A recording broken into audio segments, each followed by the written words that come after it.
ஆமா, இந்த இரு அழகிகளும் நம் அந்தப்புறத்தை ஒரு நாள் கூட அலங்கரிக்கவில்லையே, என்ன காரணம்? யார் செய்த தாமதம்? அவர்களை நான் பார்த்துக் கொள்கிறேன் மன்னா. என்ன?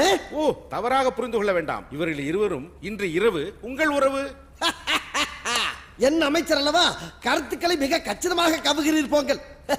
மன்னர் மன்னா, ஆம், நான் தான். தங்களை காண புலவர் பாலபத்திர ஓனாண்டி வந்திருக்கிறார். பாலபத்திர ஓனாண்டி வந்து தொலைய சொல்லும். ஓனாண்டி கோணாண்டி. எனதருமை 23ஆம் புலிகேசியே, நீ வாழ்க, நின் கொடை வாழ்க. அமைச்சரே, மன்னா, இந்த லகடு பாண்டியன் நீ பேர் சொல்லிதான் அழைப்பானா? புலவர்களுக்கே உள்ள ஆணவம் மன்னா. ஆம். தாங்கள் வந்த நோக்கம்? என்னுடைய புது கவிதை ஒன்றை தங்களிடம் பாடி காட்டி பரிசில் பெற வந்திருக்கிறேன். பரிசு பாடும், பாடி தொலையும். மன்னா, மாமன்னா, நீ ஒரு மாமா மன்னா.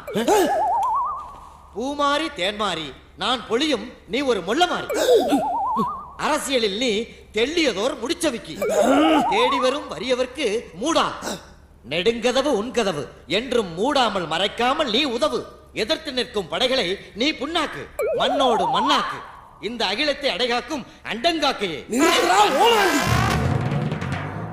சிங்கத்தின் கொகைக்குள்ளே வந்து அதனுடைய பிடரியை பிடித்து தொங்கவா பார்க்கிறாய்? நான் என்ன குற்றம் செய்தேன் மன்னா? எதற்காக நான் என்னை திட்டினாய்? திட்டினேனா? தங்களை பாராட்டி பாடல் தானே பாடினேன். அமைச்சரே, என்ன பிதற்றுகிறான்? ஓனாண்டி, சிறிதும் இடைவெளியின்றி மன்னரை பார்த்து திட்டினாயே, எதற்காக? எப்போது திட்டினேன்? புழுகாதே புலவா. மன்னரை பார்த்து மாமா மன்னன் என்றாயே. ஆமாம், மாமன்னர் என்றால் பெரிய மன்னர், மாமா மன்னர் என்றால் மன்னர்களுக்கெல்லாம் மன்னர் என்று கூறினேன். மன்னரின் முகம் பார்த்து முள்ளமாரி என்றாயே. ஆமாம், மாறி என்றால் மழை, முள்ள நிலத்தில் பெய்கின்ற மழை போன்றவனே என்று கூறினேன். முடிச்சவிக்கி அரசியலில் போடுகின்ற சூழ்ச்சியான முடிச்சுகளை அவிழ்ப்பவன் என்று கூறினேன். மூடா என்றாயே.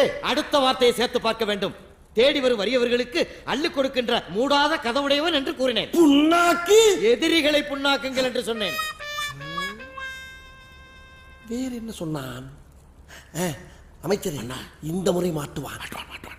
என் மூக்கை குறிபார்த்து அண்டங்காக்கா என்று சொன்னாயடா, அதற்கு என்ன அர்த்தம்? அண்டம் என்றால் உலகம், காக்கை என்றால் காப்பாற்றுவது, உலகத்தை காப்பாற்றுபவன் என்று கூறினேன். அப்படியா அர்த்தம்?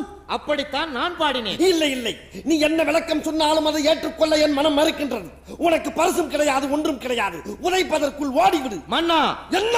என் சாபத்திற்கு ஆளாகாதீர்கள். மன்னா, வயதிலே மூத்தவன் என்ற முறையில் சொல்லுகிறேன். அளவுக்கு அதிகமாக நடக்கிறேன். எதற்கும் ஒரு எல்லை உண்டு. டே பாலபத்திர ஓனாண்டி, என்னிடமா எதிர்த்து பேசுகிறாய்? இன்னும் கொஞ்ச நேரத்தில் உன் கண் விழிகள் இரண்டும் பிதுங்கி வெளியே தொங்க போகிறது. யாரங்கே? அந்த மூக்குப்பிடியை அள்ளி அவன் முகத்தில் போடுங்க. இது அநியாயம், அக்கிரமம். எனக்கு இது நியாயமடா? அடக்கட்டும், நன்றாக தூவுங்கள். அடே ஓனாண்டி புலவா, உனக்கு ஒருவனுக்கு மட்டும்தான் மூக்குப்படி தண்டனை.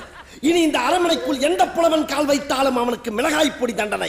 கருவம் தலைக்கேறிய மன்னா, உன் ஆணவம் அழிய போகிறது. அழிவாம் அழிவு.